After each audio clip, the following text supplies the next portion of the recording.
Good morning, friends. If I were to ask you what my favorite book is, do you think you would know? Do you have a guess? What do you think my favorite book is? Some of you know. Some of you know my favorite book is the Sneetches. The Starbelly Sneetches. It's my favorite.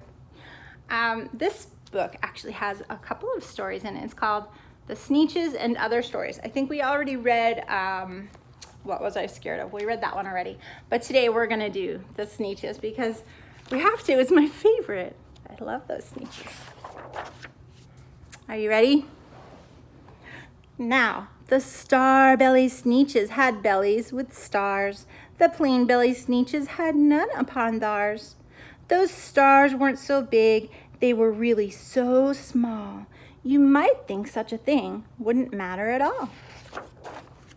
But because they had stars, all the Starbelly Sneetches would brag, "We're the best kind of Sneetch on the beaches."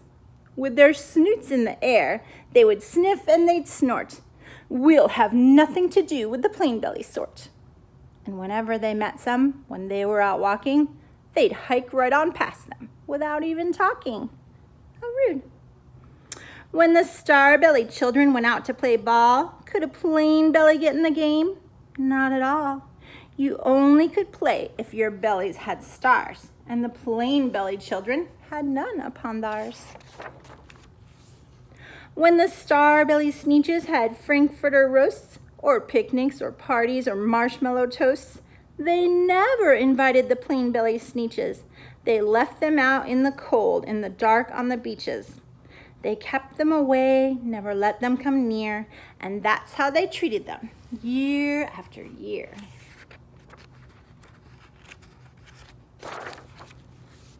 Then one day, it seems, while the plain belly Sneetches were moping and doping alone on the beaches, just sitting there wishing their bellies had stars, a stranger zipped up in the strangest of cars.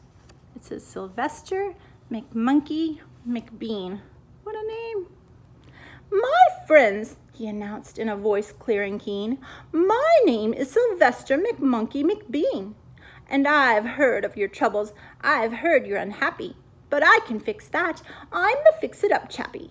I've come here to help you, I have what you need, and my prices are low, and I work at great speed, and my work is 100% guaranteed." Then, quickly, Sylvester McMonkey McBean put together a very peculiar machine, and he said, "You want stars like a Starbelly Sneetch? My friends, you can have them for $3 each." You show me three? $3, and you can hop right in there. Just pay your money and hop right aboard. So they clambered inside, and the big machine roared. And it clonked, and it bonked, and it jerked, and it burked, and it bopped them about. But the thing really worked. When the plain belly Sneetches popped out, they had stars. They actually did. They had stars upon theirs. Then they yelled at the ones who had stars at the start, "We're exactly like you. You can't tell us apart. We're all just the same now, you snooty old smarties, and now we can go to your Frankfurter parties." "Good grief," groaned the ones who had stars at the first. "We're still the best Sneetches, and they're still the worst. But now, how in the world will we know," they all frowned, "if which kind is what, or the other way around?" Then up came McBean with a very sly wink, and he said, "Things are not quite as bad as you think.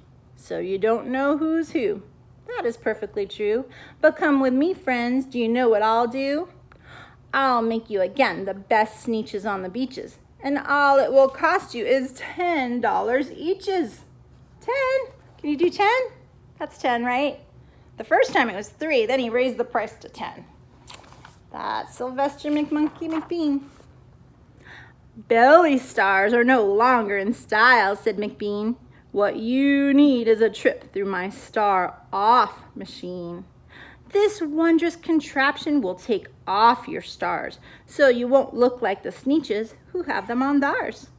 And that handy machine, working very precisely, removed all the stars from their tummies quite nicely. See, they paid him their money, $10, they went through, and they came out, no more stars. Then, with their snoots in the air, they paraded about, and they opened their beaks, and they let out a shout. We know who's who. Now there isn't a doubt. The best kind of Sneetches are the Sneetches without. Then, of course, those with stars got all frightfully mad. To be wearing a star now was frightfully bad. Then, of course, old Sylvester McMonkey McBean invited them into his star-off machine. Then, of course, from then on, as you probably guessed, things really got into a horrible mess. All the rest of that day on those wild screaming beaches, the fix-it-up chappie kept fixing up Sneetches. Off again, on again, in again, out again. Through the machines they raced round and about again. Changing their stars every minute or two, they kept paying money and they kept running through. Until neither the plane nor the starbellies knew whether this one was that one or that one was this one or which one was what one or what one was who.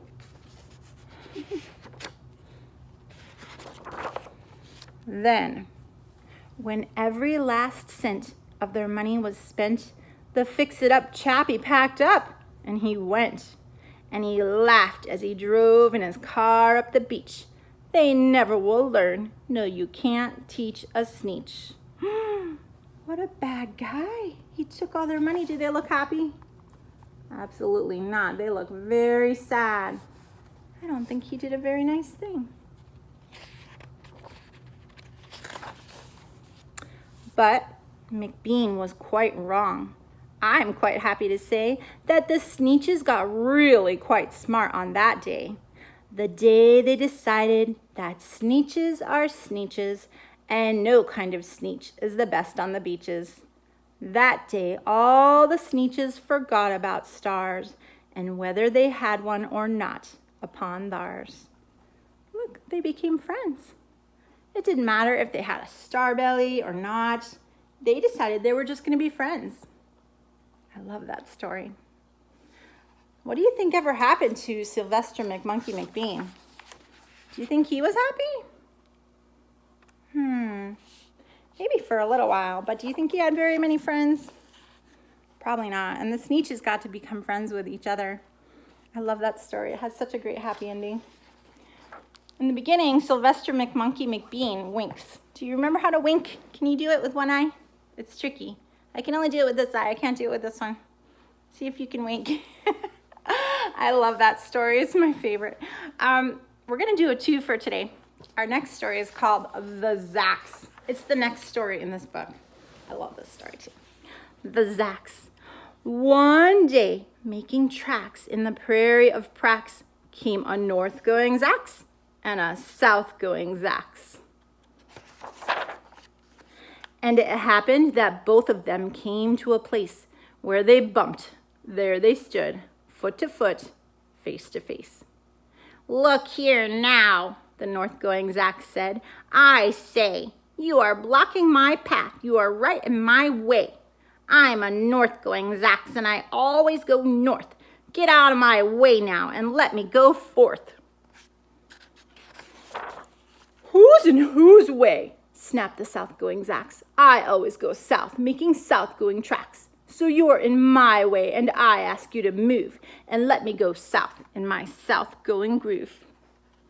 Then the north-going Zacks puffed up his chest with pride. I never, he said, take a step to one side, and I'll prove to you that I won't change my ways if I have to keep standing here for 59 days. And I'll prove to you, yelled the south-going Zacks, that I can stand here in the prairie of Prax for 59 years. For I live by a rule that I learned as a boy back in south-going school. Never budge. That's my rule. Never budge in the least. not an inch to the west, not an inch to the east. I'll stay here, not budging. I can and I will, if it makes you and me and the whole world stand still. Well, of course the world didn't stand still. The world grew. In a couple of years, the new highway came through, and they built it right over those two stubborn Zacks and left them there standing unbudged in their tracks. Do you see them? Look at that. It's called the Zacks Bypass. They had to build a bridge to go over those stubborn Zacks. Silly, silly, silly. Okay, that's the end of that one. I love those stories. I hope you enjoyed them too. Have a great day, and I'll see you on Friday for show and tell. I hope you liked the hamster video last week. I don't have any other crazy farm animals to show you this week, but I'll find something. I hope to see you then. Bye-bye.